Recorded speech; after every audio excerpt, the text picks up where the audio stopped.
Good evening, world historians. Today we're finally entering into the 20th century and starting with a big bang, the Great War, World War One, as it's popularly known today.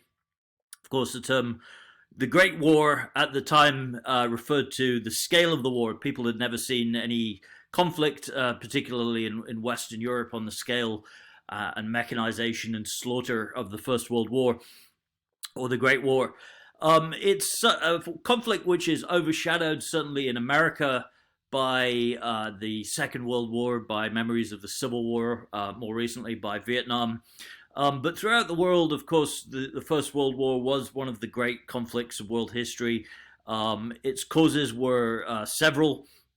We'll talk about that in just a second. I just wanted to start off today, though, actually with a photograph from my family album. This is actually a photograph on the right there of my, believe it or not, my great uncle. We tend to think of the First World War as a conflict that happened 100 years ago, something that's distant in historical memory. But this is actually my mother's father, who's seated in the front of the picture, Bobby Uzi. And on the right of the picture is his older brother, Frank, who is 19 years old in 1916, summer of 1916, and he's pictured there with my great-grandfather.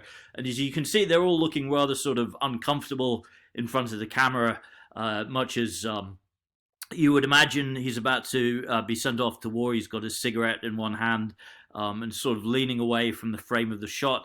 And Frank Uzi, my great uncle, was actually killed on July the 14th, which happened to be French Bastille Day, during the Battle of the Somme. This is in July of 1916, and he was one of nearly 1 million British servicemen to perish during the First World War. So from that perspective, depending on where you're looking at the First World War, of course, this is either a war which, in the United States, we entered rather later into the war.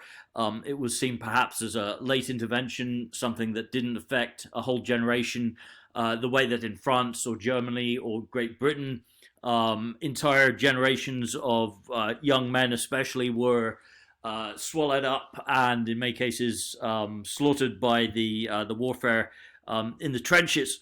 So causes of the Great War, we can talk about the revolutionary nationalism that had been sort of unleashed by the Napoleonic Wars 100 years before, the militarization of Europe, the arms race, particularly naval arms race between Great Britain and Germany. We've talked about colonial rivalry, the scramble for Africa in particular, which raised tensions among the British, the Germans, and the French.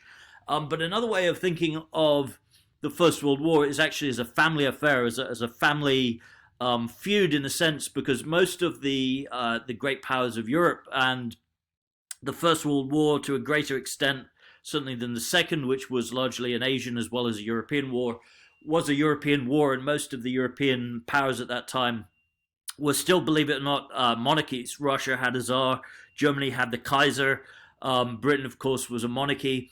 And all of these monarchies were interrelated through birth, through marriage, and through blood. So the tensions which stoked eventually the road to war were to some extent family tensions. These were disagreements between governments, but also disagreements between, in many cases, heads of state who were first cousins. So let's go back to June of 1914, beginning of the war in Europe. Archduke Franz Ferdinand and his wife Sophie are on a tour of the Austrian Empire, visiting the Bosnian capital, Sarajevo. Now, nowadays, Austria is regarded as a small, rather picturesque nation in Central Europe. But in 1914, Austria was the heir to a vast multi-ethnic, multi-linguistic, and politically turbulent patchwork of territories and peoples. And this extended from the boundaries or the borders of Central Europe all the way to the Balkans, what would become the future area of Yugoslavia.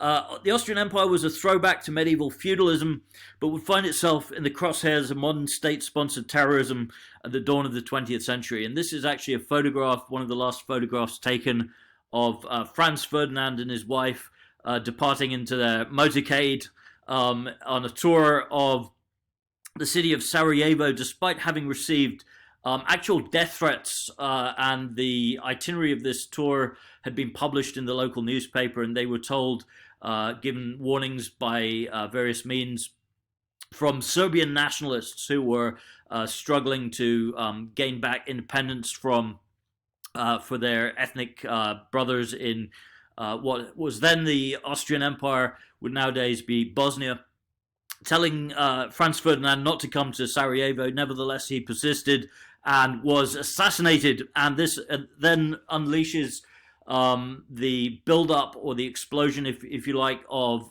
the alliance system which had been put in place during the 19th century. You have what was called the Triple Alliance, which was Germany, Austro-Hungarian Empire. The Austrians spoke the same language as the Germans, but were also heirs to this massive multinational empire. And then the Italians, who actually switched sides during the First World War, we don't have time to go into that, were lined up really in this kind of defensive alliance or offensive alliance against the rival powers of the Triple Entente. Triple Entente, Entente is a French word which basically means alliance. Great Britain, France, and Russia. And of those 6 countries at the time, only France was a democratic republic in the sense that it had a elected rather than a hereditary head of state. And all of the other heads of state were interrelated. So this assassination by the Serbian nationalists, and it was actually a teenager guy called Gavrilo Princip, who had been radicalized into the Serbian nationalist movement, pulled the trigger on the Archduke and his wife. But this was then traced back to the Russians who were sponsoring the Serbian terrorist movement, which was known as the Black Hand movement. And Austria sends this ultimatum to the Russians, and we'll talk about that in just a second. So the guy who is in the center of this picture here, shown with his fangs gnawing on the globe, is the notorious figure of Kaiser Wilhelm II of Germany, the German emperor, who was really given the short shrift in terms of receiving the blame for the First World War after it had ended in 1918 with the defeat or the collapse of Germany. But he was also the first cousin not just of the King of England, but of the Tsar of Russia. And we'll have a look at those characters here in these photographs. So this is pictures, if you like, again from a photograph album. You have on the top right there, this is Wilhelm as a young child visiting his grandmother in Scotland with his father, and they're both dressed in Scottish traditional men's kilts, looking rather uncomfortable. Baby Wilhelm there is photographed with his mother, who was Queen Victoria. We mentioned Queen Victoria was the ruler up until 1901, when she died in her 80s, of the British Empire, the empire on which the sun never set. And as a young child, Wilhelm spent many years or many days visiting his grandmother in Scotland and England, but developed a great antipathy towards her, which would then translate into foreign policy. This is also a photograph here of the Tsar of Russia and his first cousin, King George V. And you can see the physical resemblance there is quite striking. And then finally, this is taken before the outbreak of the First World War. You can see the German Emperor, again, Kaiser Wilhelm, and his first cousin, Tsar Nicholas II, who would end up being a victim of the Russian Revolution. And the two of them are photographed together. They're actually wearing each other's uniforms as a sort of almost like trading sports jerseys or something. But you can see in that photograph there's something slightly odd about the photograph. If you look at Wilhelm II's arm, one of his arms was actually shorter than the other. He had a congenital sort of malformity. And this was something that he struggled with throughout his life, trying to perhaps compensate for his physical disability, and becomes this extremely aggressive, extremely militaristic, expansionist, imperialist German emperor. So he certainly deserves at least some of the blame for the outbreak of the First World War. But as we'll see later this week, again, the First World War was not a simple cut and dried conflict the way perhaps the Second World War would be. So this idea of alliances and this idea of honoring alliances, this is a time before you have international bodies like the United Nations, to negotiate or to mediate disputes diplomatically. So it falls into the hands of these military alliances. And here, again, you can see Kaiser Wilhelm dressed in his military uniform. He was big into his military uniforms. This crazy mustache. And on top of his helmet, he actually has this figure of a dove, which is usually seen as a symbol of peace. But the dove itself is crowned. So it's this sort of almost schizophrenic ideology or imagery that comes out of Germany at the beginning of the 20th century, this sort of nationalist, militarist society. So by 1915, you see this mobilization of forces. I mentioned that the Austrians had made demands on their rivals, Russia, to apologize and to pay compensation, basically reparations for the assassination of Franz Ferdinand. This was refused by Russia.